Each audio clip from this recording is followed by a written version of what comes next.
Hi guys, today we'll talk about how can you figure out the solution or know how you can do that on your iPhone. So you just follow this ways, then it's going to work with you. So all you have to do in verse, so you just click here on settings here, just click on it. So when you just click here on settings, it's going to take you to your profile. It's going to show for you like this here. So then all you have to do next, you just go down here, so you keep going down, you will find here general, just click on it. So then it's going to take you to this list. It's going to show for you like this.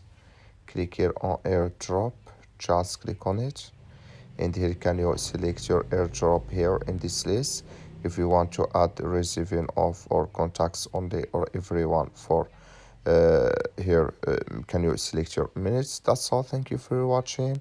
Don't forget to support us by like and subscribe.